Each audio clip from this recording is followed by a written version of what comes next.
वांद्रे प्रकरणी हत्येचा प्रयत्न केल्याचा गुन्हा दाखल झालेला आहे। वांद्र्याच्या इथल्या गरीब नगर या झोपडपट्टीवरती अनधिकृत बांधकामांवरती ज्या तिकडे झोपड्या आहेत त्यांच्यावरती कारवाया करत असताना पोलिसांवरती केलेल्या हल्ल्याप्रकरणी 109 कलमानुसार आंदोलकांवर गुन्हा दाखल केला। 100 ते 150 आंदोलकांवर पोलिसांनी गुन्हा दाखल केलाय। या दगडफेक प्रकरणात आतापर्यंत 15 जणांना अटक झाली आहे। अतिक्रमण कारवाई विरोधातील दगडफेकीत 5 पोलीस जखमी झाले।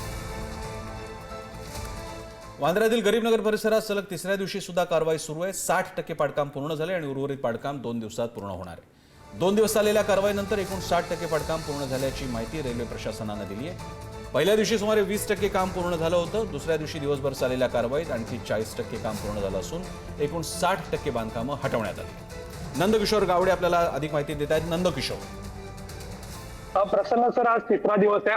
आज सकाळपासून सुद्धा मोठी जी तोडक कारवाई जी आहे ती बँड्राईच्या या गरीबनगरमध्ये सुरू असलेल्या आपल्याला पाहायला मिळते। कॅमेरामॅनला विनंती करेन, ही संपूर्ण दृश्य आहे ही बँड्राईच्या आहेत, गरीबनगरच्या आहेत। याच ठिकाणी खरं तर कालपासून मोठा हिंसक जे वळण आहे ते या संपूर्ण तोडक कारवाईला लागलेलं आपल्याला पाहायला मिळतं। त्याच अनुषंगानं मोठा पोलीस पडा सुद्धा या संपूर्ण परिसरात तैनात असताना आपल्याला पाहायला मिळते।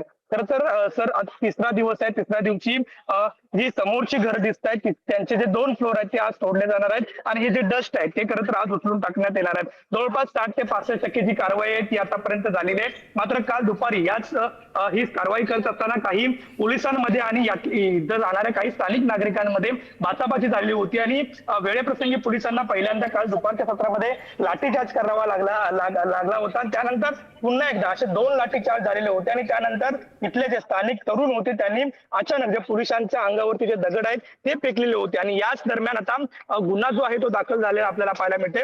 BNS 109 म्हणजे अटेम्प्ट टू मर्डर या खरं तर BNS खाली संपूर्ण गुन्हा नोंद झालेला आहे। काल रात्री कॉम्बिन ऑपरेशन जे आहेत ते या संपूर्ण परिसरात झालेलं आपल्याला पाहायला मिळते। माझ्या कॅमेरामॅनला विनंती करेल, हा समोरचा आहे हा पेहरामपाडा आहे आणि याच ठिकाणून समोर जे आहे ती दगड फेकण्यात आलेली होती। जवळपास 50 ते 60 तरुण होते, त्यांनी अचानक पद्धतीने हे संपूर्ण जे धोंडे होते किंवा काचा होत्या त्या पोलिसांच्या दिशेनं भिरकावलेल्या होत्या। मात्र याच प्रसंगी जे आहेत पोलिसांनी अचानक कॉम्बिंग ऑपरेशन केलं। पहिल्यांदा 10 जणांना अटक केली होती आणि काल रात्री 5 जणांना अटक केलेली आहे। एकूण 15 जणांना अटक केली आहे। जवळपास 100 ते 150 जणांवरती खरं तर हा संपूर्ण जो गुन्हा आहे तो नोंद करण्यात आलेला आपल्याला पाहायला मिळतो। आज दुपारी सुद्धा या संपूर्ण 15 जणांना जे आहे ते कोर्टामध्ये हजर केले जाईल आणि त्यानंतर खरं तर त्यांचा रिमांड घेतला जाईल। मात्र सध्या पोलिसांकडून अजून देखील सर्च ऑपरेशन सुरू आहे। तर आजचा तिसरा दिवस आहे। जवळपास 60 ते 65% जी तोडक कारवाई ती सध्या सुरू असलेली आपल्याला पाहायला मिळते। धन्यवाद तुम्ही दिलेल्या माहितीबद्दल। या कारवाईकडे आपलं लक्ष असेल।